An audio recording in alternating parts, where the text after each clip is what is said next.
back in the 80s, my mom started getting fatigue, lack of sleep, muscular pain and stuff. They first said that she had mono. Then it went to chronic fatigue, and it was so undiagnosed. And so we finally got her a diagnosis about 15 years ago of fibromyalgia. So that's been one of my things. Is I've been in clinical practice for about 16 years, and even back then we didn't really know a lot about fibromyalgia because, as you guys remember and stuff, a lot of the previous diagnosis was just dismissed as just, you know what, it's in your head. You guys remember that? And that was a lot in the early days and stuff. And so now we're starting to actually see that chronic fatigue, some of your chronic musculoskeletal issues, and also fibromyalgia, it's the real deal. I mean, it's not fake. So as we're talking, and I'm going to be kind of starting off with how do we define fibromyalgia. It's interesting because if we look at like a formal definition from the research and stuff, it says that fibromyalgia is a syndrome characterized by chronic widespread pain and multiple tender points, joint stiffness, and systemic symptoms such as muscle pain, fatigue, without a well-defined organic disease. Another definition would be fibromyalgia can be associated with specific diseases such as rheumatic pathology, psychiatric or neurological disorders, infection, diabetes. So that kind of doesn't tell us anything, does it? It doesn't tell us how, the primary triad of symptoms that we'll talk about soon, and how all those secondary symptoms can affect our lives and stuff, and actually trying to find out what is the true cause. Does that make sense? And I think that's where a lot of the research is going right now, is going to be a true cause.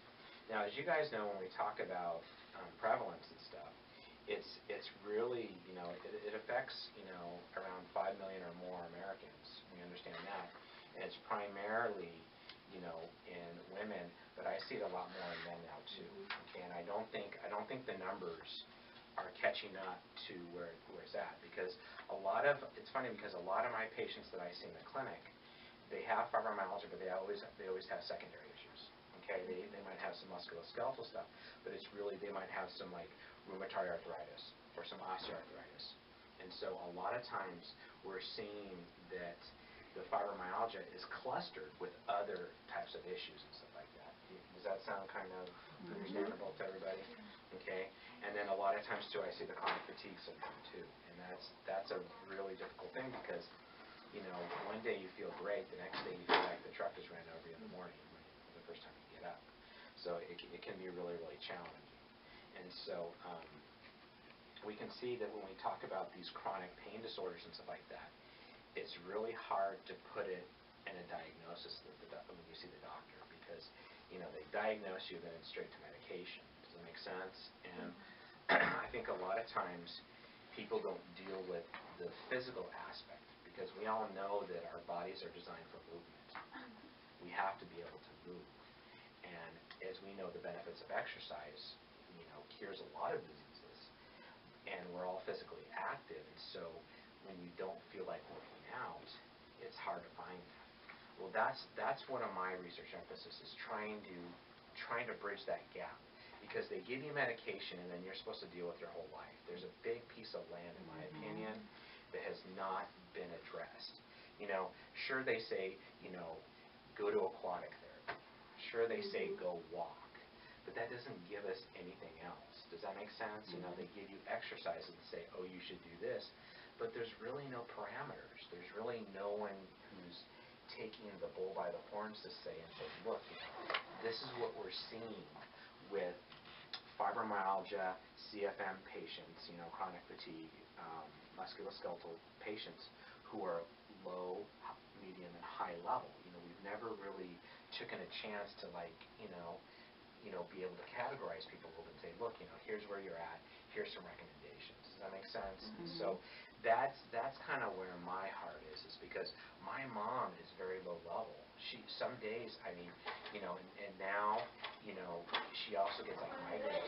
So she's starting to get migraines, and she's getting the aura, and she's getting some really bad stuff. And so I don't want her on Vicodin all day. I don't want her on the Norcos. I don't want her on the antidepressants all the time and stuff. So I'm trying to find some alternative therapies to keep her going. Does that make sense?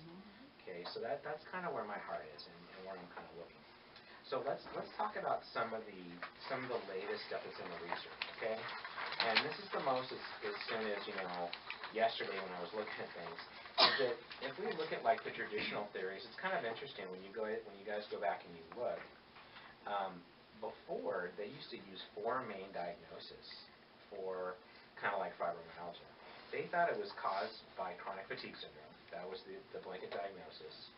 They called it rheumatic disorders. They called it psychological. It's in your head. Remember that? Right? And then guess what they also said? It was a title for an undiagnosed condition. And I'm telling you, we got a lot of that from the GPs. And I was starting to practice, and they would just say, oh, fibromyalgia, oh, this, like this. And, it's kind of like when they send, because, we have direct access in this state, so we can see patients on our own. Now we can. But I remember I would get prescriptions all the time. Back pain, eval, and treat. That means I don't know, you go and take care of it, right?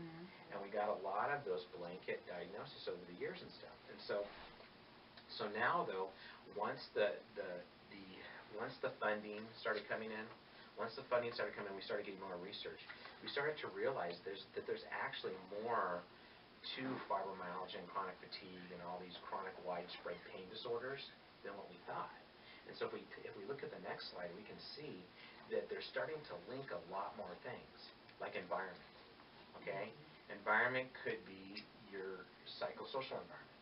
You could have grew up in a really rough neighborhood, a rough family. You could have a major catastrophic event, okay? So they look at environment as more of that. They look at immune dysfunction. That's a big one right now, okay? Immune dysfunction is a big thing, looking at our immunity and is it actually caused by a virus? Okay, is a lot of these chronic widespread pain actually linked to some type of viral stuff that we're not finding? Kind of interesting. There's a lot of stuff going on there. Psychiatric problems. I mean, I can probably talk to a psychiatrist for a few hours. I'm sure we all can, right? I mean, we all got issues or whatever. So we'll just blow over that one. I got kids. I got 2 kids that are young, so I could lay down and talk for hours. Psychologists, yes. Psychiatrists, I think. Yeah, they'll give me meds. It's 10 minutes, isn't it? Yeah. 10 minutes. 10 minutes and